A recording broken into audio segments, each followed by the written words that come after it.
हम आपके नाम की स्तुति गाते हैं, हम आपके नाम की बढ़ाई करते, हम आपके नाम की जय जयकार करते। प्रभु आप महान परमेश्वर हो, अति स्तुति के योग्य परमेश्वर हो। होने देना पिता परमेश्वर, आज की सभा को हम आपके हाथों में सौंपते हैं। आप हमारी अगुवाई करना प्रभु, स्वर्ग से हमें बुद्धिमत्ता देना प्रभु, हमसे बातें करना प्रभु, आपकी आत्मा के द्वारा आप हमारी अगुवाई करना प्रभु। इस स्थान को आपकी उपस्थिति, आपकी महिमा से भरना प्रभु, ताकि हमारे जीवन से प्रभु आपको महिमा मिले, आपको आदर मिले। वैसे हमारी प्रार्थना है पिता। होने देना पिता परमेश्वर, यहाँ पे जितने भी उपस्थित हैं प्रभु, आपकी अगुवाई में आपकी आराधना कर सके, आपसे सुने प्रभु और आप में मगन रहे प्रभु। आप वैसे हमारी प्रार्थना है पिता। होने देना पिता परमेश्वर, आज के वचन के द्वारा, प्रार्थनाओं के द्वारा आपको आदर महिमा मिले, वैसे हमारी प्रार्थना है प्रभु। धन्यवाद करते हैं महान परमेश्वर पिता, आप हमारे बीच में हो, आपके नाम की स्तुति हो प्रभु। धन्यवाद देते हैं, आगे का हर एक समय आपके हाथों में सौंपते हैं। आप हमारी अगुवाई करना, मार्गदर्शन देना, सारा आदर सारी महिमा आपको देते हैं। ये प्रार्थना यीशु मसीह के नाम से मांगते हैं, आमीन। तो क्यों न इस समय हम अपने स्थानों पर खड़े होते हैं और परमेश्वर की आराधना करते हैं। है यहोवा भलाई को तेरी सभाओं में गाता रहूँगा, और इस जहान में तेरे नाम को हर पल ऊंचा मनाता रहूँगा। तो क्यों न इस गाने के द्वारा हम परमेश्वर को महिमा देते हैं।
कितना अद्भुत गाना है ना कि परमेश्वर की भलाई को हम उसके स्वभाव में गाते रहेंगे, क्योंकि परमेश्वर ने हमारे जीवन में बहुत बड़े काम किए हैं, है ना। हमें बुरे से, है ना, कचरे से उठाकर हमें एक ऊंचे स्थान पर रखा है ना। वो परमेश्वर जिसने हमें मौत से बचाया, है ना, उन्होंने हमें अनंत जीवन दिया, है ना। हमारे दुख के अंदर वो शालोम बन गया, है ना, शांति बन गया, है ना। कितनी अद्भुत बात है कि हमारे निर्बलता के अंदर वो एकदम विजयवंत परमेश्वर, है ना, यहोवा निस्सी बन गया। तो क्यों ना उस परमेश्वर को धन्य कहते हो और एक गीत गाते हैं, तुझे धन्य कहते रहे हम जब तक ये जीवन रहे।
पवित्र हमारे जीवित और महान परमेश्वर पिता, राजाओं के राजा और प्रभुओं के प्रभु, आप सर्व सामर्थी परमेश्वर हो, सर्वज्ञानी परमेश्वर हो, आप सर्वव्यापी परमेश्वर हो, आप आंधी को थमाने वाले परमेश्वर हो। हाँ प्रभु, तूफान भी आपका कहना मानते हैं। हाँ प्रभु, सारी सृष्टि आपके सामने झुकती है। क्योंकि आप सारे सृष्टि के मालिक हो प्रभु। धन्यवाद करते पिता परमेश्वर कि आपने हमसे अद्भुत और महान प्रेम किया, आपने हमारी चिंता की प्रभु, और आप हमारे लिए खड़े रहे, इसलिए हम आपका धन्यवाद देते हैं। धन्यवाद करते पिता परमेश्वर, धन्यवाद देते हैं, धन्यवाद करते हो तेरी स्तुति और आराधना।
और धन्यवाद देते हैं पिता परमेश्वर, हम आपके नाम की स्तुति करते हैं परमेश्वर। पवित्र परमेश्वर, प्रेमी और महान कृपा करने वाला परमेश्वर।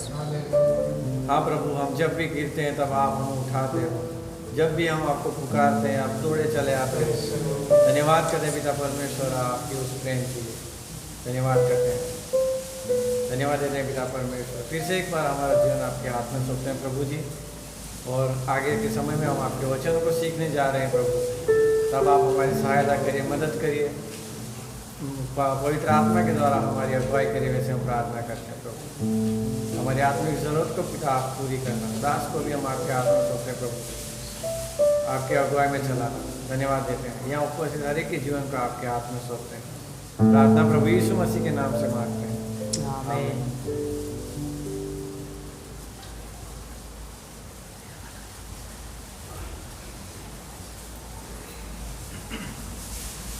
ओके, क्यों ना हम परमेश्वर के लिए और आराधना टीम के लिए जोरदार ताली बजाए और धन्यवाद है।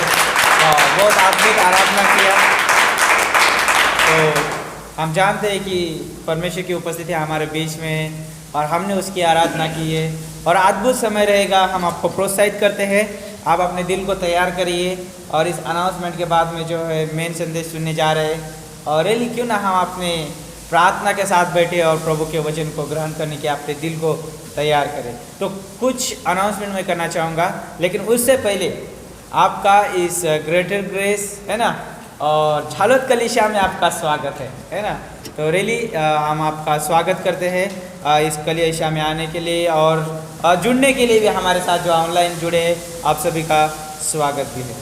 तो खास करके मैं अनाउंसमेंट करना चाहूँगा कि जैसे कि आज हम बुधवार की सभा में जुड़े हैं, उसी रीति से हम रविवार की सभा में भी हम जो शामिल होते हैं, कलीसिया में जुड़ते हैं। तो आप सभी का स्वागत है। और कल जो है बाइबल कॉलेज शुरू हो रहा है, तो रियली कल क्लास रहेगा बाइबल क्लास। तो क्यों ना आप उस क्लास के लिए प्रार्थना करें और यदि परमेश्वर आपके मन में डालता है तो ज़रूर आप बाइबल कॉलेज लें, है ना। उस बाइबल कॉलेज में आप बुजुर्ग लोग हैं वो भी आ सकते हैं, जवान लोग हैं वो भी आ सकते हैं। परमेश्वर का वचन सीखने के लिए सब लोगों का स्वागत है ना। यदि हम परमेश्वर की आराधना करते हैं, परमेश्वर की महिमा करते हैं, परमेश्वर की सेवा करते हैं, यदि हम परमेश्वर को नहीं जानते कितना प्रेमी और उसके कितने अद्भुत उसका चरित्र और उसका स्वभाव उसको नहीं जानते, तो कैसे हम उसकी आराधना करेंगे, है ना। कैसे हम परमेश्वर के बारे में एक दूसरे को बताएंगे। तो इसलिए हमें उसे जानना ज़रूरी है। तो हमें बाइबल कॉलेज करना भी बहुत ज़रूरी है ना। तो आपका स्वागत है बाइबल कॉलेज में, आप ज़रूर आ सकते हैं और क्लास ले सकते हैं। और वो क्लास जो है फ्री है, उसको कोई कीमत चुकानी नहीं है, सिर्फ कीमती समय देना ज़रूरी है ना। तो वो बाइबल क्लास जो है सुबह 10 से लेके 12:30 के बीच में होता है, 1 बजे के है ना आसपास 1 बजे तक जाता है। तो उस क्लास के लिए आप आ सकते हैं और आपका स्वागत है। और ख़ास करके जो भी राजकोट मिशन ट्रिप के लिए आप प्रार्थना कर सकते हैं और जो भी वहाँ पे टीम जा रहा है पासवान के साथ, तो प्रभु उस टीम को और वहाँ की जो भी कॉन्टैक्ट्स है, जो भी वहाँ के भाई लोग हैं, जो भी वहाँ के लोग हैं, उनके लिए आशीष का कारण हो और वहाँ पर जो है रियली परमेश्वर की सेवा के लिए, उस कार्य के लिए दरवाज़ा खोले। तो क्यों ना हम उन सारी बातों के लिए, कलीसिया की एक्टिविटीज़ के लिए प्रार्थना करें और प्रभु जो है मार्गदर्शन करें। तो आइए अपने आँखों को बंद करते हैं और इस समय प्रार्थना करते हैं। प्रभु हम धन्यवाद देते हैं, आपकी स्तुति करते हैं, आपकी प्रशंसा करते हैं और इस शाम के समय प्रभु इस सभा में हम जुड़े प्रभु। धन्यवाद इस बुधवार की सभा में और प्रभु इस मिडवीक सभा में जो भी लोग यहाँ पर बैठे हुए हैं और जो ऑनलाइन जुड़े, हम सभी के लिए प्रार्थना करते हैं। धन्यवाद सभी के जीवन के लिए जो कीमती समय निकाल के प्रभु आपका वचन सुनने के लिए आए हैं। प्रभु आपके वचन से तृप्त करना और प्रभु यीशु मसीह हर एक जीवन को आप आशीषित करना वचन से, ऐसे हम प्रार्थना करते हैं।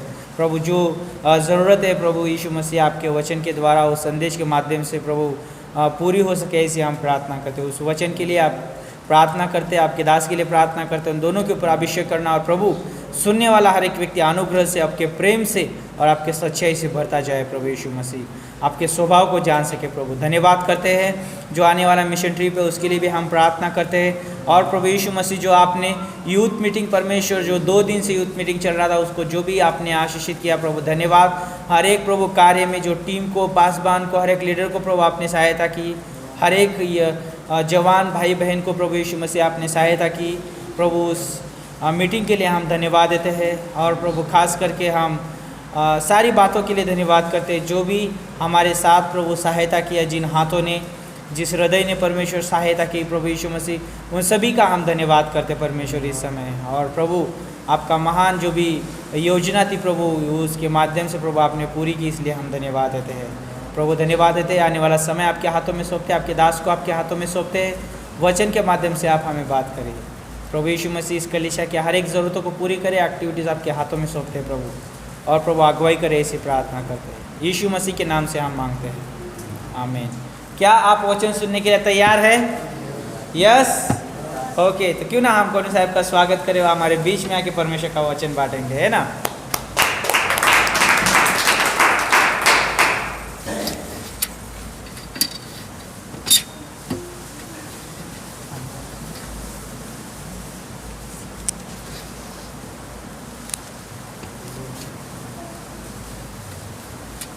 हिंदी समझ सकते, गुजराती का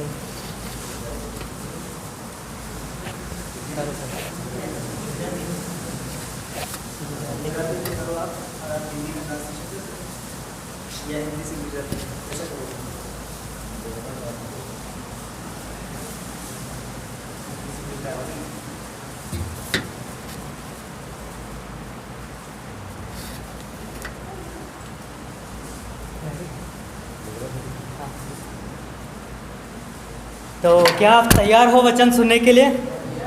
यस। તમે બધા તૈયાર છો? तो आओ अपने समय, आइए हम इस समय हम परमेश्वर के वचन से देखेंगे। તો આવો આ સમયે આપણે દેવના વચન તરફથી જોઈશું। भजन संहिता 145 ગીત શાસ્ત્ર એનો 145મો અધ્યાય और 9वीं पंक्ति। અને એની 9મી કલમ। भजन संहिता 145 और उसकी 9वीं पंक्ति। ગીત શાસ્ત્રો 145 અને એની 9મી કલમ। यहाँ पर इस प्रकार से लिखा है कि यहोवा सबों के लिए भला है और उसकी दया उसकी सारी सृष्टि पर है। લખ્યું છે યહોવા કૃપાળુ તથા રહેમી છે, તે કોપ કરવે ધીમો તથા અતિ કરુણામય છે।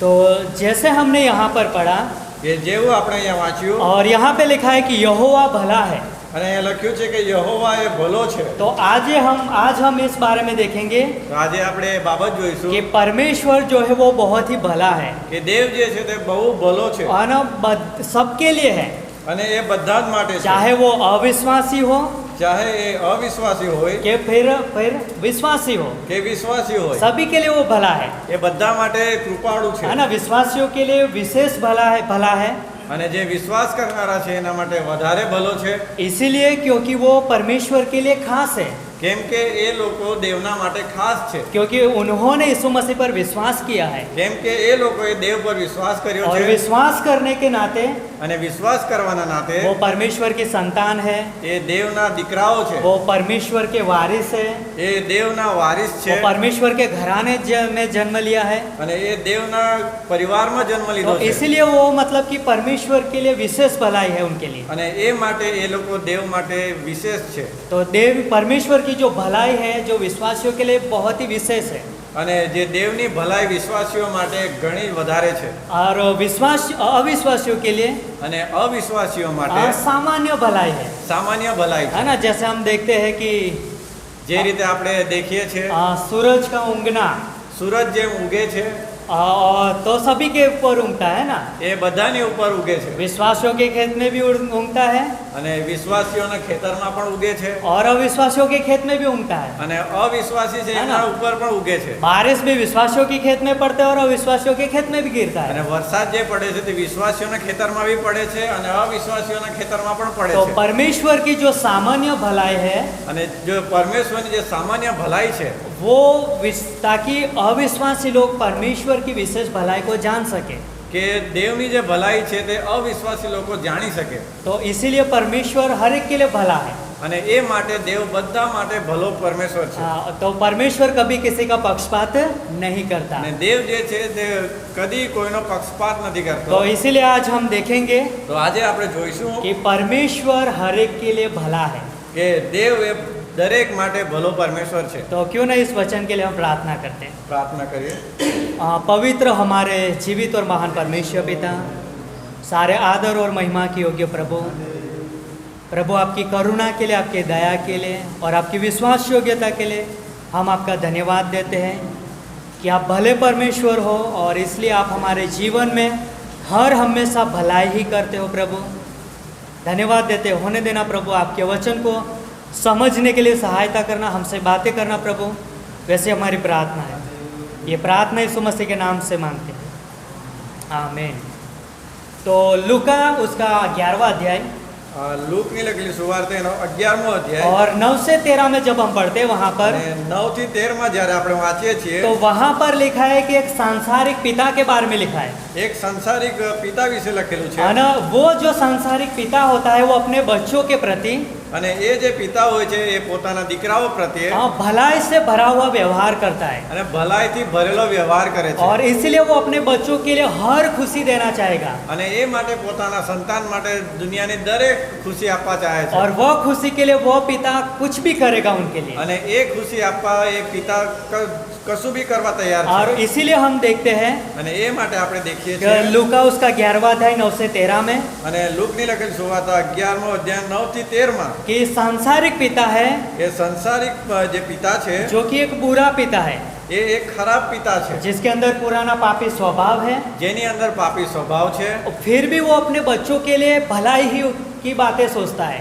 તો પણ એ પોતાના સંતાન વિશે ભલું કરવાનું જ ઈચ્છે છે. हाँ, तो उसी के बारे में वहाँ पर लिखा है. અને એના વિશે જ ત્યાં લખ્યું છે. और वहाँ पर लूका उसका 11वां अध्याय में लिखा है અને લૂક 11મો અધ્યાયમાં લખેલું છે यदि बेटा अपने पिता से यदि वो रोटी मांगेगा तो वो पिता उसे पत्थर नहीं देगा.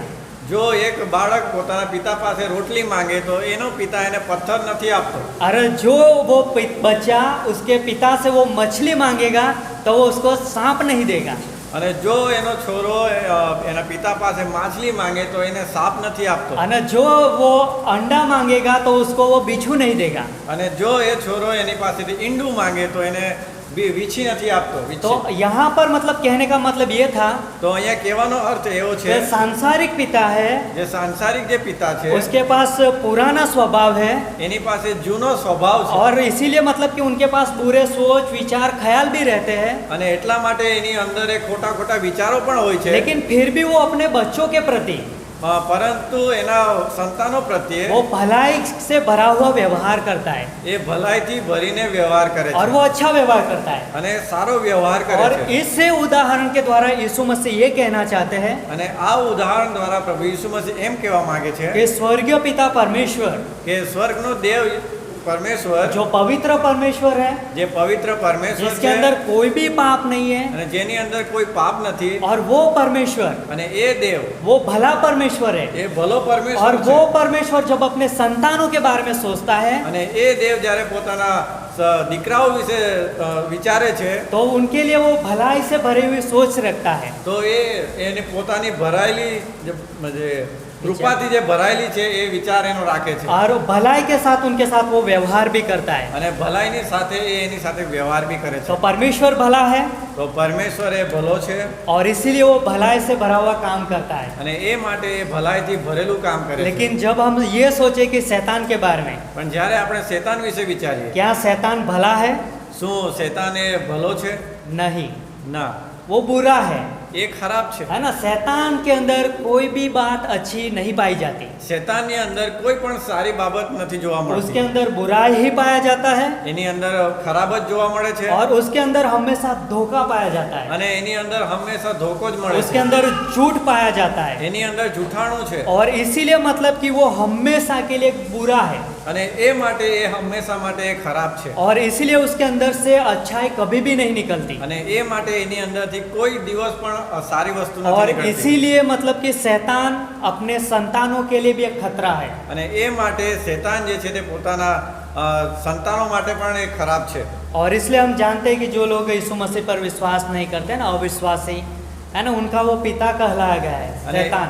એ માટે આપણે જાણીએ છીએ કે જે યીશુ મસીહ પર વિશ્વાસ નથી કરતા એમનો પિતા શૈતાન ગણવામાં और આવે છે. इसलिए मतलब हम देखते हैं कि शैतान एक बुरा पिता है। અને એ માટે આપણે જાણીએ છીએ કે શૈતાન એક तो ખરાબ પિતા शैतान છે. वो खुद के लिए खतरा है અને શૈતાન એ પોતાના માટે ખતરો છે और दूसरों के लिए भी वो खतरा बनता અને है। બીજાને માટે પણ એ ખતરો तो બને છે. इसीलिए मतलब कि शैतान के अंदर भलाई है ही नहीं। અને એ માટે કે શૈતાનની અંદર ભલી વસ્તુ છે જ लेकिन નહીં. जब हम परमेश्वर के बारे में बात करते हैं પણ જ્યારે આપણે દેવની વિશે વાત तो वो કરીએ भला परमेश्वर है, તો એ ભલો પરમેશ્વર उसके अंदर છે. बुराई है ही नहीं એની અંદર ખરાબ और વસ્તુ वो છે જ कभी નહીં. किसी का बुरा करता ही नहीं है। અને એ કદી કોઈનું ખરાબ કરતો નથી. हाँ, जैसे कि हमने देखा જે રીતે આપણે જોયું यीशु मसीह ने कहा યીશુ મસીહે कि કીધું सांसारिक पिता होता है, એક સંસારિક પિતા હોય चाहे છે, वो माता हो, ચાહે મમ્મી હોય, वो अपने बच्चों के बारे में अच्छी बातें ही सोचता है। એ પોતાના બાળકો વિશે સારી વાતો વિચારે છે हाँ, तो जैसे कि उनके लिए अच्छी पढ़ाई के बारे में सोचते हैं, અને સારું શિક્ષણ આપવાનું उनको अच्छा વિચારે अच्छा છે, खाना देते हैं સારું સારું ખાવાનું વિચારે और છે उनके लिए अच्छी अच्छी बातों का योजना बनाते અને हैं, સારી સારી વાતોની યોજનાઓ है ना। वो બનાવે છે. संसार के माता पिता है फिर भी, એ લોકો સાંસારિક માતા પિતા છે છતાં પણ लेकिन हम देखते हैं कि परमेश्वर भला परमेश्वर है। પણ આપણે જાણીએ છીએ કે દેવ છે જે ભલો પરમેશ્વર तो છે. इसीलिए परमेश्वर जब अपने संतानों के बारे में અને જ્યારે પરમેશ્વર પોતાના દીકરાઓ વિશે जो भी सोच विचार करते हैं જે બી વિચાર કરે છે वो अच्छी होती है એ સારી હોય છે उनकी भलाई के लिए। એમની ભલાઈ માટે. और इसीलिए यिर्मयाह 29:11 में लिखा है અને એટલા માટે યર્મિયા 29 અને 11 માં લખ્યું છે कि जो कल्पनाएं मैं तुम्हारे विषय में करता हूँ કે જે કલ્પનાઓ હું તમારા વિષયમાં કરું છું अब उन्हें मैं जानता हूँ। એ વિશે હું જાણું ये છું. परमेश्वर कहते हैं આ દેવ કહે છે. और वो तुम्हारी हानि के लिए नहीं અને એ તમારા હાનિ માટે નહીં वरन कुशल मतलब कि लाभ के लिए है, પરંતુ એ તમારા લાભ માટે છે, हमारी भलाई के लिए है। આપણી ભલાઈ માટે છે. और वो परमेश्वर अंत में हमारी आशाओं को पूरा करता है। અને એ દેવ અંતમાં આપણી तो આશાઓને પૂરી कितना કરે છે. अद्भुत हमारे पास परमेश्वर है અને કેટલો અદ્ભુત દેવ આપણી कि પાસે जो છે हमारे प्रति भलाई का व्यवहार करता है। કે જે આપણા પ્રત્યે ભલાઈનો व्यवहार વ્યવહાર કરે છે. तो इसीलिए मतलब कि हमें मतलब कोई भी चिंता नहीं करना है, અને એટલા માટે આપણે કશાની ચિંતા નથી है ना, કરવાની कि हम क्या खाएंगे, કે આપણે શું ખાશું, हम क्या पिएंगे, કે આપણે શું પીશું, हम क्या पहनेंगे, આપણે શું है ना। પહેરીશું. हमें किसी की बात की चिंता नहीं करनी, અને આપણે કોઈ પણ બાબતની ચિંતા નથી लेकिन કરવાની. हमें परमेश्वर पर भरोसा रखना है પરંતુ આપણે દેવ પર ભરોસો और રાખવાનો છે. परमेश्वर पर हमें पूरी तरह से निर्भर रहना है। અને દેવ પર આપણે પૂરી તરફથી નિર્ભર और રાખવાનું जैसे છે. वचन में भी लिखा है અને જેમ વચનમાં લખ્યું मत्ती છે 6:33 में અને મત્તી 6:33 कि માં पहले तुम परमेश्वर के राज्य और उसके धर्म की खोज करो કે પહેલા તમે પરમેશ્વરના રાજ્ય અને એના ધાર્મિકતાની ખોળો तो फिर उनके पीछे आपको सारी चीजें मिल जाएगी। તો એની પાછળ તમને બધી વસ્તુ મળી જશે. तो इसीलिए हमें याद रखना है તો એ માટે આપણે યાદ कि રાખવાનું हमें છે पहले परमेश्वर के राज्य को खोजना है, કે આપણે પ્રથમ દેવના રાજ્યને ખોળવાનું છે, उसकी इच्छा को जानना है એમની ઈચ્છાને कि જાણવાની છે परमेश्वर का हृदय क्या है, કે દેવનું હૃદય શું છે, उसकी योजनाएं हमारे लिए क्या है આપણા માટે દેવની યોજનાઓ और શું છે किस तरीके से हम पर भलाई का व्यवहार करता है, અને કઈ રીતે આપણા પર ભલાઈનો વ્યવહાર કરે છે वो बातें हमें जानना है। એ આપણે જાણવાનું तो છે. इसीलिए हमें प्रार्थना भी हम करते हैं ना એ માટે આપણે જ્યારે પ્રાર્થના કરીએ છીએ कि हे परमेश्वर तेरा राज्य आए। કે હે દેવ તમારું રાજ્ય આવો. ये प्रार्थना हम क्यों करते हैं?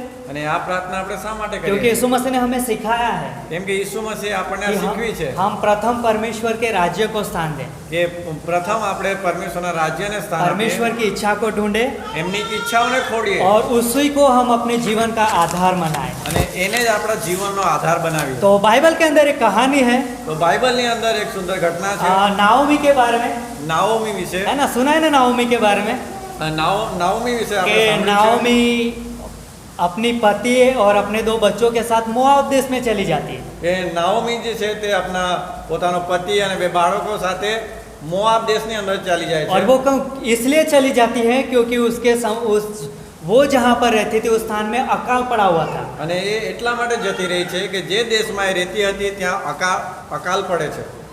और इसलिए वो चली गई क्योंकि परमेश्वर पर भी उसने भरोसा नहीं रखा અને એ માટે ચાલી ગઈ કે એણે દેવ પર પણ ભરોસો ન રાખ્યો और उसने अपने जीवन में चिंता करने लगी, અને એ પોતાના જીવનમાં ચિંતા કરવા લાગી, खाने पीने के पहनने के बारे में, ખાવાનું પીવાનું પહેરવાના और વિશે, इसीलिए वो परमेश्वर की उपस्थिति से वो दूर चले गए અને એ માટે દેવની ઉપસ્થિતિ મારી દૂર ચાલી ગઈ अपने पति और अपने 2 बच्चों के साथ, આ પોતાના પતિ અને 2 બાળકોની સાથે, और वो मोआब देश में जाकर वो रहने लगी। અને મોઆબ દેશમાં જઈને રહેવા લાગી। और हम जानते हैं कि मोआब देश एक संसार का चित्र है, અને આપણે જાણીએ છીએ કે મોઆબ દેશ છે એ સંસારનું ચિત્ર છે। और बाइबल हमें ये भी बताती है कि संसार से प्रेम करना मतलब कि परमेश्वर से बैर रखना। અને બાઇબલ એમ પણ કહે છે કે સંસારને પ્રેમ રાખવો એ દેવને પ્રેમ ન રાખવો જેવું છે। और बाइबल हमें ये भी बताती है અને બાઇબલ આપણને એ પણ કહે છે कि संसार और संसार की अभिलाषा नष्ट हो जाएगी, કે સંસાર અને સંસારની જે અભિલાષાઓ છે તે નષ્ટ થઈ જશે, परंतु परमेश्वर की इच्छा और परमेश्वर की योजना हमेशा बनी रहेगी। પરંતુ પરમેશ્વરની ઈચ્છા અને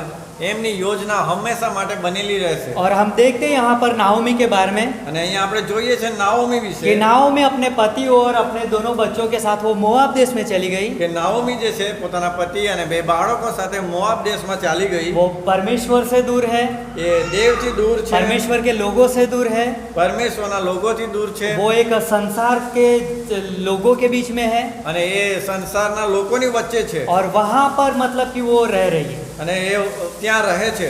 और हम जानते हैं आगे कि उसके जीवन के साथ क्या होता है। અને આપણે જાણીએ છીએ કે આગળ એના જીવન સાથે શું થાય છે। तो वो अपने पति को खो देती है, એ પોતાના પતિને ખોઈ મૂકે उनके છે, दोनों बच्चों की भी मृत्यु हो जाती है, એમના બંને બાળકોનો પણ મૃત્યુ થાય और છે। उसके बाद वो पूरी दुख से भर जाती है, અને પછી એ પૂરા દુઃખથી એ ભરાઈ જાય છે, और वो अपने आप को भी कोसने लगती है। અને એ પોતાને કોસવા લાગે છે। और लोग पूछते हैं कि अरे ये तो नाओमी है, અને લોકો પૂછે છે કે આ તો નાઓમી છે। और नाओमी का अर्थ होता है कि खूबसूरत मनोहर। અને નાઓમીનો અર્થ થાય છે ખૂબસૂરત મનોહર। लेकिन नाओमी क्या कहती है? પણ નાઓમી શું કહે છે लोगों को बोलती है कि तुम मुझे नाओमी कह के मत बुलाओ, કે લોકોને એમ કહે છે કે તમે મને નાઓમી કહીને ના બોલાવો, मुझे मारा कह के बुलाओ, મને મારા કહીને બોલાવો। मतलब कि कड़वी એનો અર્થ થાય છે કડવી, है ना, उसका मतलब होता है कड़वापन। અને એનો અર્થ થાય છે કડવું, वो अपने आप को कोसने लगती है, અને પોતાને કોસવા લાગે છે, और वो अपने आप को दुख देती है, પોતાને દુઃખ આપે છે। क्योंकि उसको लगता है कि मेरे जीवन में कोई भी भलाई नहीं है, અને એ એમ કહે છે કે મારા જીવનમાં કોઈ ભલાઈ નથી, मेरे जीवन में सिर्फ दुख ही दुख है, અને મારા જીવનમાં ફક્ત દુઃખ અને દુઃખ જ मेरे છે, पास जो कुछ भी था वो सब कुछ चला गया। અને મારી પાસે જે કંઈ હતું તે બધું ચાલી ગયું છે। और उसकी वजह से नाओमी वो अपने आप को कोसती है, लेकिन वो परमेश्वर के विरोध में भी जाती है, અને એના લીધે પોતાને પણ કોસે છે અને પરમેશ્વરની વિરુદ્ધ પણ જાય और છે। परमेश्वर जो भला है उस पर भी वो उंगली उठाती है, અને દેવ જે ભલો પરમેશ્વર છે એના પર પણ એ આંગળી और वो ઉચીને कहने છે। लगती है कि परमेश्वर ने मेरे जीवन में दुख लेके आया, અને એમ કહે છે કે દેવ મારા જીવનમાં દુઃખ લઈને और આવે છે, परमेश्वर का हाथ मेरे विरुद्ध में है। અને દેવનો હાથ મારા વિરુદ્ધમાં છે। है ना, उस तरीके से वो परमेश्वर की भलाइयों पर उंगली उठाने અને लगे। આ રીતે જે છે એ દેવની ભલાઈ પર આંગળી ચીંધવા લાગી। तो हम जानते हैं कि जो व्यक्ति આપણે જાણીએ છીએ કે જે વ્યક્તિ परमेश्वर की उपस्थिति से, परमेश्वर की सुरक्षा से बाहर जाता है, જે વ્યક્તિ દેવની ઉપસ્થિતિ અને એની સુરક્ષામાંથી બહાર જાય છે, तो वो व्यक्ति मतलब खुद का चुनाव रहता है અને એ જે છે એ પોતાનો ચુનાવ હોય છે कि हम क्या चुनते हैं। કે અમે શું પસંદ કર્યું છે। हमारे पास स्वतंत्रता है, આપણી પાસે છૂટ છે, स्व इच्छा है, સ્વ ઈચ્છા और છે, इसलिए हम खुद से निर्णय लेते हैं અને એ માટે આપણે પોતે નિર્ણય લઈએ છીએ कि मुझे क्या चुनना है। કે મારે શું પસંદ કરવું છે। हमारे सामने दो चीजें पड़ी हुई है, આપણી સામે 2 વસ્તુઓ પડી છે, जीवन भी है, જીવન પણ છે, मृत्यु भी है, મૃત્યુ પણ છે, आशीष भी है, આશીર્વાદ પણ શ્રાપ બી છે, હે। અને શાપ પણ છે, है ना, भलाई भी है और बुराई भी है। ભલાઈ પણ છે અને બુરાઈ પણ છે। लेकिन हम किसको चुनते हैं? પરંતુ આપણે શેને પસંદ यदि કરીએ हम છીએ? परमेश्वर की बातों को चुनते हैं જો આપણે પરમેશ્વરની વાતો પસંદ तो કરીએ उसके अंदर हम सुरक्षित हैं, તો એની અંદર આપણે સુરક્ષિત और છીએ, जहाँ पे परमेश्वर चाहता है वहां पर हम रहते हैं तो भी सुरक्षित है। અને પરમેશ્વર ચાહે છે ત્યાં આપણે રહીએ તે પણ સુરક્ષિત છે। लेकिन जब हम परमेश्वर के बाहर कदम रखते हैं પરંતુ જ્યારે જ્યારે આપણે દેવથી બહાર આપણા પગો નાખીએ છીએ तब हम परमेश्वर की भलाई से अनजान रहते हैं। ત્યારે આપણે દેવની ભલાઈથી અંજાન રહીએ છીએ। हम कई सारे दुखों का सामना करते हैं, આપણે ઘણા બધા દુઃખોનો સામનો कई કરીએ છીએ परिस्थितियों का सामना करते हैं, અને ઘણી પરિસ્થિતિઓનો સામનો और કરીએ उसकी છીએ वजह से हम खुद नाराज हो जाते हैं। અને એના લીધે આપણે નારાજ થઈ જઈએ છીએ। हम खुद को नीचा दिखाते हैं આપણે પોતાને નીચો પાડી નાખીએ છીએ और परमेश्वर पे भी दोष लगाते हैं। અને દેવ પર પણ આપણે દોષ લગાવવા तो લાગીએ છીએ। इसलिए हम देखते हैं नाओमी के जीवन के बारे में તો એ માટે આપણે નાઓમીના જીવનથી આપણે જોઈએ છે कि वही बातें उनके जीवन के साथ बनी। કે એ જ બાબતો એના જીવનમાં બની। लेकिन खुशी की बात यह है પરંતુ આનંદની વાત એ कि છે जब नाओमी ने सुना પણ જ્યારે નાઓમીએ એવું સાંભળ્યું कि परमेश्वर ने अपने लोगों पर भलाई की है, કે દેવે એના લોકો પર ભલાઈ કરી છે। जहाँ पे अकाल पड़ा था જે દેશમાં અકાલ પડ્યો હતો ये उस स्थान पर परमेश्वर ने लोगों को अन्न दिया है। અને એ સ્થાન પર દેવે એ લોકોને અન્ન આપ્યું છે, ખાવાનું આપ્યું परमेश्वर છે। ने उनकी चिंता की है, અને દેવે એ લોકોની ચિંતા કરી છે। परमेश्वर ने उनकी सुधि लिया है। પરમેશ્વરે એમને સંભાળ્યા છે। तो नाओमी परमेश्वर की भलाई को सुनकर અને નાઓમી એ દેવની ભલાઈને સાંભળીને वो अपने देश में वापस जाती है પોતાના દેશમાં પાછી જાય છે। और परमेश्वर ने देखा कि मेरे पास मुड़कर आ रही है અને દેવે દેખ્યું કે તે પાછી મારી તરફ આવે છે और परमेश्वर ने उनके साथ एक भलाई और जोड़ दी। અને દેવે એની સાથે એક ભલાઈ હજુ જ ઉમેરી આપી परमेश्वर ने उनके साथ रूत को दिया અને દેવે એની સાથે એક રૂથને આપી और रूत को साथ परमेश्वर ने बोआज को दिया। અને રૂથની સાથે પરમેશ્વરે બોઆજને और આપ્યો। कितनी अद्भुत भलाई परमेश्वर ने दिखाई नाओमी पर। અને કેટલી અદ્ભુત ભલાઈ નાઓમી પર દેવે દેખાડી। और हम देखते हैं कि रूथ बहुत ही एक अद्भुत स्त्री बनी અને આપણે જોઈએ છે કે રૂથ એક કેટલી અદ્ભુત સ્ત્રી બની कि जो दाऊद की परदादी भी कहलाई। કે જે દાऊदની પરદાદી પણ કહેવાય છે। तो कितनी अद्भुत बात है कि जब हम परमेश्वर के पास लौट के आते हैं પણ કેટલી અદ્ભુત વાત છે કે આપણે જ્યારે દેવ પાસે પાછા આવીએ છીએ तो परमेश्वर हमें अपनी भलाइयों को दिखाता है ત્યારે દેવ પોતાની ભલાઈ આપણને દેખાડે છે। और परमेश्वर हमारी चिंता करता है, वो भी हमें समझाता है। અને દેવ આપણી ચિંતા કરે છે એ પણ આપણને સમજાવે છે। परमेश्वर हमारी जरूरतों को पूरा करता है, દેવ આપણી જરૂરતોને પૂરી પાડે वो છે, हमारी सुधि लेता है। એ આપણને યાદ રાખે છે। तो इसीलिए हमें परमेश्वर की अधीनता में रहना है। અને એ માટે આપણે દેવની આધીનતામાં રહેવાનું છે। परमेश्वर के सुरक्षा के बाहर हमें नहीं जाना है। પણ દેવની સુરક્ષાની બહાર આપણે નથી જવાનું। और यदि हम परमेश्वर की सुरक्षा के बाहर चले भी गए જો આપણે દેવથી દૂર જતા પણ રહ્યા तो हो सकता है कि परमेश्वर हमें ताना भी दे। તો બની શકે છે કે દેવ આપણને તાનો પણ મારે। तो परमेश्वर हमें ताड़ना क्यों देता है? તો દેવ આપણને તાળના શા માટે આલે છે? क्योंकि हमारे जीवन की भलाई के लिए।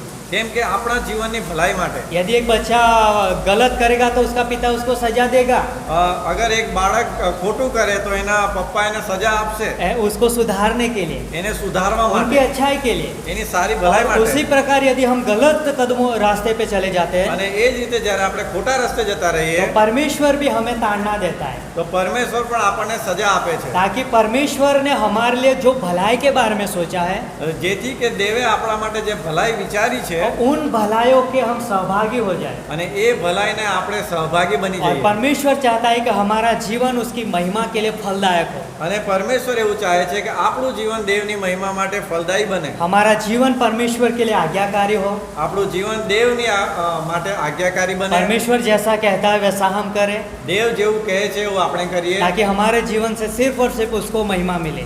જેથી આપણા જીવનથી ફક્ત ને ફક્ત દેવને મહિમા और મળે। परमेश्वर चाहता है कि हम विश्वास में बने रहें, અને દેવ ચાહે છે કે આપણે વિશ્વાસમાં બન્યા રહીએ, हम विश्वास से भटके नहीं। આપણે વિશ્વાસથી ભટકી ના જઈએ। क्योंकि जब तक हम इस संसार में हैं કેમ કે જ્યાં સુધી આપણે આ સંસારમાં છીએ तब तक हमें विश्वास से जीना जरूरी है। ત્યાં સુધી આપણે વિશ્વાસથી જીવવાનું જરૂરી और છે। इसीलिए परमेश्वर चाहता है कि हम विश्वास से न भटके।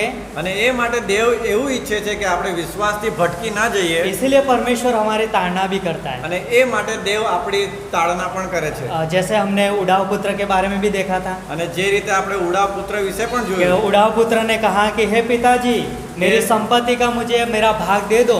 એ ઉડાવ પુત્રએ એમ પણ કીધું કે હે પિતા મારો જે ભાગ છે તે મને આપી દો और वो अपना हिस्सा लेके दूर देश में चला गया। અને પોતાનો ભાગ લઈને દૂર દેશમાં જતો वो अपने રહ્યો पिता की भलाई से दूर चला गया એ પોતાના પિતાની ભલાઈથી દૂર જતો और રહ્યો अपनी सारी संपत्ति को उसने कुकर में बुराई में उड़ा दी, અને એણે પોતાની જેટલો જે સંપત્તિ હતી તે બધી ખોટા કામમાં પૂરી કરી નાખી जो कि भलाई के विपरीत बातें है ये। જે ભલાઈની વિરુદ્ધમાં હતી अपनी सारी संपत्ति उसने खर्च कर दी, પોતાની બધી સંપત્તિ એણે પૂરી કરી वो નાખી कंगाल हो गया, એ કંગાલ થઈ ગયો यहाँ तक कि अकाल जैसी स्थिति में भी वो चला गया।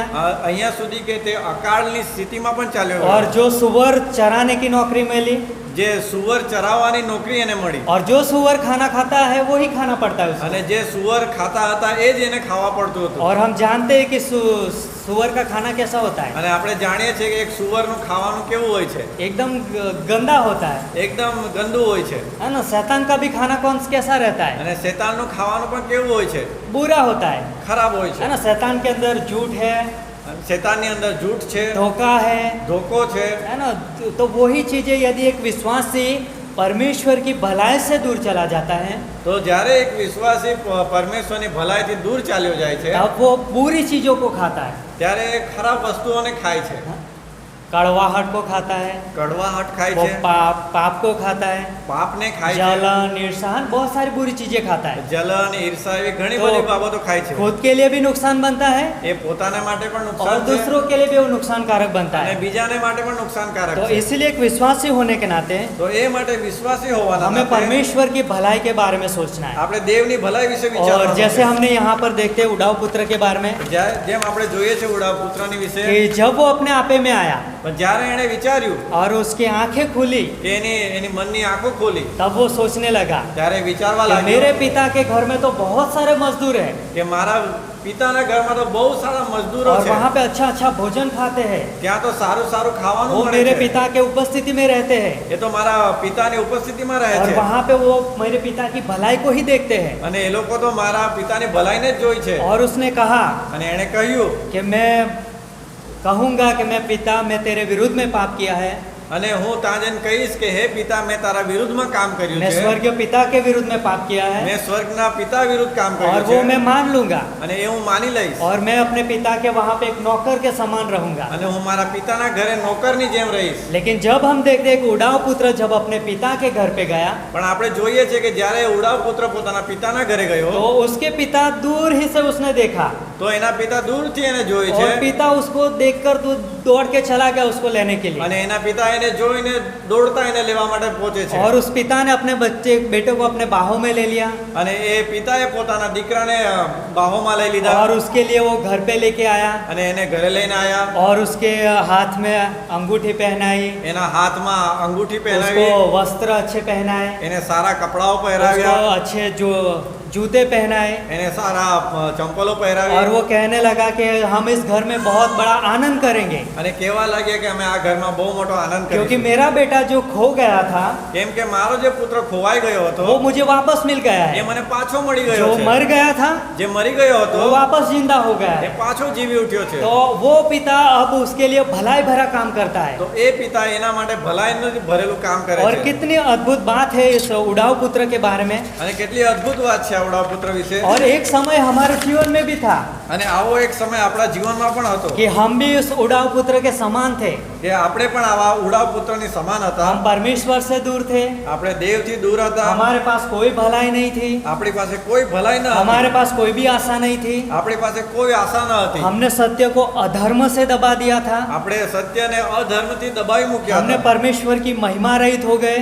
આપણે દેવની મહિમાથી રહિત થઈ ગયા और હતા. हम अपने पापों में अपराधों में मर चुके थे। અને આપણે પાપ અને અપરાધોમાં મરી ચૂકેલા હતા लेकिन ऐसी हालत में भी પણ આવી હાલતમાં પણ परमेश्वर ने हम पर भलाई दिखाई દેવે આપણા પર ભલાઈ કરી और इसलिए रोमन 5:8 में लिखा है એટલા માટે રોમિયો 5:8 માં कि લખ્યું जब છે हम पापी ही थे કે જ્યારે આપણે પાપી હતા तब हमारे लिए ख्रिस्त मसीह क्रूस पर बलिदान हुआ અને તે સમયે આપણી માટે ખ્રિસ્ત મસીહ ક્रूस પર માર્યો ગયો और उस तरीके से परमेश्वर अपनी भलाई को हम पर प्रकट करता है। અને આ રીતે દેવ એની ભલાઈ આપણા પર और પ્રગટ कितनी કરે છે अद्भुत बात है અને કેટલી અદ્ભુત कि બાત हमने છે वो परमेश्वर पर विश्वास किया કે આપણે એ પરમેશ્વર પર कि વિશ્વાસ यीशु કર્યો मसीह हमारा उद्धार करता है, કે યીશુ મસીહ આપણો તારણહાર वो છે हमारे लिए क्रूस पर मारा गया, એ આપણી માટે ક્રૂસ પર માર્યો उसको ગયો कब्र में रखा गया એને કબરમાં દાટવામાં और वो આવ્યો तीसरे दिन मृत्यु में से जी उठा અને એ ત્રીજા દિવસે જીવી ઉઠ્યા और वो जीवित परमेश्वर है। અને જીવતા પરમેશ્વર और છે. ये परमेश्वर की भलाई है અને આ દેવની ભલાઈ और છે परमेश्वर ने अपनी भलाई के द्वारा हम पर उसने अपना प्रेम प्रकट किया અને દેવની ભલાઈથી એણે આપણા ઉપર પ્રેમ પ્રગટ और કર્યો उस प्रेम को हम देखते हैं कि यीशु मसीह हमारे लिए क्रूस पर मारे गए, અને એ પ્રેમના લીધે યીશુ મસીહ ક્રૂસ પર માર્યા ગયા हमारे बदले में वो मारे गए। અને આપણા બદલામાં એ માર્યા ગયા एक समय था हम परमेश्वर के शत्रु थे, दुश्मन थे, એક સમય હતો જ્યારે આપણે દેવના દુશ્મન હતા लेकिन जब हमने यीशु मसीह पर विश्वास किया પરંતુ જ્યારે આપણે યીशુ મસીહ પર વિશ્વાસ हम કર્યો परमेश्वर के संतान हो गए, આપણે પરમેશ્વરના દીકરાઓ થઈ ગયા हम परमेश्वर के सहभागिता में संगति में लाए गए, આપણે દેવની સંગતિમાં લાવવામાં આવ્યા हम पर अनुग्रह हुआ આપણા પર કૃપા થઈ जिसके हम लायक नहीं थे જેના આપણે લાયક ન હતા और हमें स्वर्गीय स्थानों में बिठाया गया। આપણને સ્વર્ગીય સ્થાનોમાં બેસાડવામાં આવ્યા हमारी सहायता के लिए परमेश्वर ने हमें पवित्र आत्मा दिया। અને આપણી સહાયતા માટે દેવે આપણને પવિત્ર આત્મા આપ્યો परमेश्वर का आत्मा हर हमेशा हमारे अंदर वास करता અને है દેવનો આત્મા હર હંમેશા આપણી અંદર વાસ કરે ताकि છે हमारे जीवन में वो भलाई को ही उत्पन्न करे। જેથી આપણા જીવનમાં એ ભલાઈને ઉત્પન્ન કરે हमें धर्मी ठहराया गया, આપણને ધર્મી બનાવવામાં આવ્યા निर्दोष ठहराए गए નિર્દોષ ઠેરાવવામાં और આવ્યા कितनी अद्भुत बात है कि परमेश्वर हमें कभी नहीं छोड़ने वाला, અને કેટલી અદ્ભુત વાત છે કે દેવ આપણને કદી છોડવાના वो નથી हर हमेशा हमारे साथ रहेगा। અને એ હર હંમેશા આપણી तो સાથે ये રહેશે कितनी अद्भुत और महान बात है परमेश्वर की भलाई जो हम पर है। અને આ કેટલી અદ્ભુત વાત છે કે દેવની ભલાઈ આપણી ઉપર છે तो परमेश्वर कैसा है? તો દેવ કેવા છે भला है ભલાઈ છે ना? परमेश्वर भला है તો દેવ ભલો છે और इसलिए हमारे साथ वो भलाई से भरा हुआ व्यवहार करता है। અને એ માટે આપણી સાથે ભલાઈથી ભરેલો વ્યવહાર કરે और છે इसलिए जब हमारे जीवन में कोई तकलीफ होती है, એટલા માટે જ્યારે આપણા જીવનમાં કોઈ તકલીફ હોય છે चाहे वो कोई परिस्थिति हो, ચાહે એ કોઈ પરિસ્થિતિ હોય कोई समस्या हो, કોઈ સમસ્યા હોય कोई बीमारी हो, કોઈ બીમારી હોય कोई भी बात क्यों ना हो हमारे जीवन में, કોઈ બી બાત આપણા જીવનમાં કેમ ના હોય लेकिन हमें ये चीज याद रखना है પરંતુ આપણે એ વાત યાદ રાખવાની कि છે परमेश्वर भला है કે દેવ ભલો છે और वो कभी किसी का बुरा नहीं અને करता। એ કદી પણ કોઈનું ખરાબ કરશે નહીં और अंत में અને અંતમાં फिलिपी 1:6 में लिखा है, ફિલિપી 1:6 લખ્યું છે मुझे इस बात का भरोसा है कि મને એ વાતનો ભરોસો છે કે जिसने तुम में अच्छा काम आरंभ किया है જેણે તમારામાં સારું કામ આરંભ કર્યો છે वही उसे यीशु मसीह के दिन तक पूरा करेगा। અને એ જ ઈસુ મસીહના સમય તક પૂરો કરશે एक समय था એક સમય હતો हम परमेश्वर से दूर थे, આપણે દેવથી દૂર હતા लेकिन परमेश्वर ने हम पर भलाई किया પરંતુ દેવે આપણા પર ભલાઈ કરી और उस भलाई की वजह से हम परमेश्वर के पास आए અને એ ભલાઈની લીધે આપણે દેવની પાસે આવ્યા और वो सिर्फ प्रभु यीशु मसीह के वजह से हुआ है। અને એ ફક્ત પ્રભુ ઈસુ મસીહ દ્વારા और થયું इसलिए છે हमें ये चीज याद रखना है અને એ માટે આપણે આ બાબત યાદ कि રાખવાની છે परमेश्वर भला है કે દેવ ભલો છે और वो हमेशा हमारे साथ भलाई का ही व्यवहार करता है। અને એ હંમેશા આપણી સાથે ભલાઈનો જ વ્યવહાર और કરે છે चाहे हम कोई से स्थान से क्यों ना हो, અને ચાહે આપણે કોઈ પણ જગ્યાથી કેમ ના હોય आप हमारा बैकग्राउंड भी कैसा भी क्यों ना हो, આપણું ભૂતકાળ બી કેવું ના કેવું પણ હોય चाहे हम गरीब हो या अमीर हो, ચાહે આપણે ગરીબ હોય या चाहे અમીર हमारा હોય रंग रूप कैसा भी क्यों ना हो, આપણો રંગ ગમે તેવો કેમ ના હોય लेकिन हम परमेश्वर की संतान है પરંતુ આપણે પરમેશ્વરના દીકરા और દીકરાઓ છે परमेश्वर अपने संतानों को कभी नाराज नहीं करता અને દેવ પોતાના દીકરાઓને કભી નારાજ નથી और કરતા उनके साथ वो भलाई का ही व्यवहार करता है અને એમની સાથે ભલાઈનો જ વ્યવહાર કરે છે क्योंकि परमेश्वर भला है। કેમ કે દેવ ભલો છે आमीन। આમેન प्रार्थना करते हैं। धन्यवाद करते हैं हमारे जीवित और महान परमेश्वर पिता, आप भले परमेश्वर हो और हमारे जीवन के साथ आप भलाई ही का व्यवहार करते हो प्रभु। धन्यवाद देते यीशु मसीह कि आप हमारे लिए क्रूस पर मारे गए, गाड़े गए, तीसरे दिन जी उठे प्रभु। आप जीवित परमेश्वर प्रभु, आप हमारी प्रार्थना को सुनने वाले परमेश्वर हो, हमारी चिंता करने वाले परमेश्वर हो और हमारे पक्ष में खड़े रहने वाले परमेश्वर हो, इसलिए हम आपका धन्यवाद देते हैं। धन्यवाद हो आपके वचन के लिए जिसके द्वारा आप हमसे बातें करते हो, प्रोत्साहन देते हो और आपकी महिमा के लिए उपयोग करते हो, इसलिए धन्यवाद देते हैं। आगे का हर एक समय आपके हाथों में सौंपते हैं, आप हमारी अगुवाई करना। ये प्रार्थना यीशु मसीह के नाम से मांगते हैं, आमीन।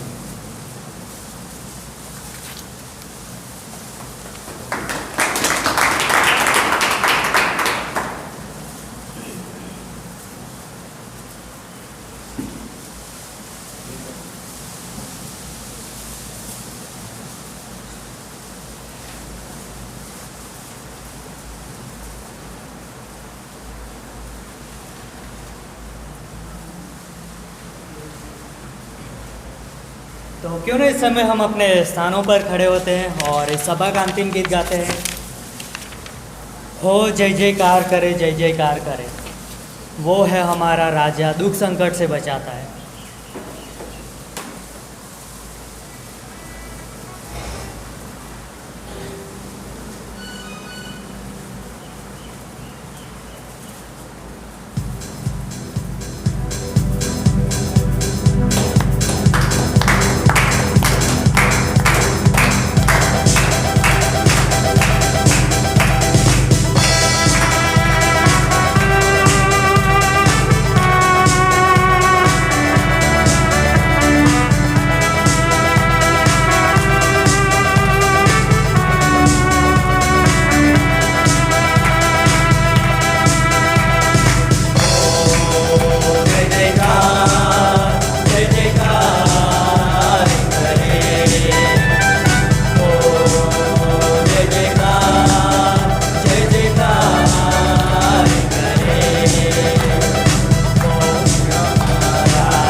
ओके, कितना अद्भुत संदेश था, है ना, कि परमेश्वर भला है और उसकी भलाई सदा की है ना।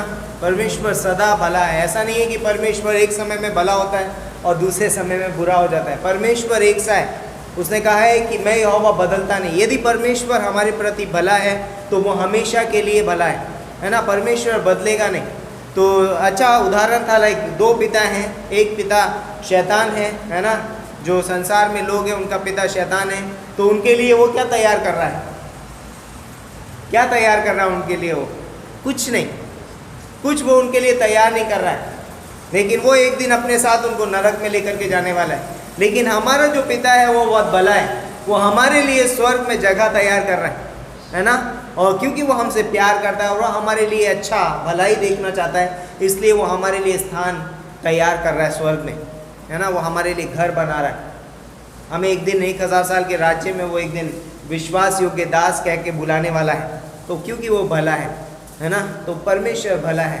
लाइक परमेश्वर की भलाई नयोमी के ऊपर थी, इसलिए उसने उसको एक अच्छी फ्रेंड दी, रूथ, है ना। वो पॉइंट भी बहुत अच्छा था। तो हम मनन कर सकते हैं संदेश के ऊपर कि परमेश्वर कैसा है, भला है। तो आइए हम प्रार्थना करते हैं। परमेश्वर पिता, हम धन्यवाद देते हैं, एक बार फिर हम तेरे चरणों में आते हैं, तेरे नाम को ऊंचा उठाते हैं, तेरी महिमा तेरी स्तुति करते हैं, धन्यवाद करते हैं प्रभु यीशु मसीह कि आप भले हैं। आप हमारे बारे में हमेशा भला सोचते हैं। आपने कहा, मैं जो तुम्हारे विषय कल्पनाएं करता हूँ उन्हें मैं जानता हूँ, वे हानि की नहीं वरन कुशल की हैं। धन्यवाद करते हैं पिता परमेश्वर कि आप हमारे बारे में जो भी सोचते हैं, जो भी करते हैं पिता परमेश्वर, वो भला ही करते हैं। कितने अद्भुत हैं आप पिता परमेश्वर। धन्यवाद करते हैं आपकी भलाइयों के लिए जो आपने हमारे जीवन में की है। ये खूबसूरत जीवन हमको दिया है, ये खूबसूरत कलीसिया हमको दी है और हमारे खूबसूरत पासवान हमको दिए हैं पिता परमेश्वर। धन्यवाद करते हैं पिता परमेश्वर, तेरे नाम को ऊंचा उठाते हैं, तेरी महिमा तेरी स्तुति करते हैं पिता परमेश्वर। इस समय में जितने लोग भी इस संदेश को सुन रहे हैं पिता परमेश्वर, प्रत्येक व्यक्ति से बातें करिए। यीशु मसीह भला है और वो हमारे जीवन में भलाई करता है। वो हमें नरक से बचा सकता है, वो हमें पिता परमेश्वर आनंद काल का जीवन देता है। धन्यवाद करते हैं पिता परमेश्वर आपकी भलाइयों के लिए। इस समय को तेरे हाथों में सौंपते हैं, यहाँ पर आए हुए हर एक व्यक्ति को तेरे हाथों में सौंपते हैं। धन्यवाद करते हैं, पवित्र आत्मा के द्वारा अगुवाई कीजिए पिता परमेश्वर, संदेश पे मनन करने के लिए, इसको समझने के लिए प्रभु यीशु मसीह के नाम से मांगते हैं, आमीन आमीन। Praise the Lord.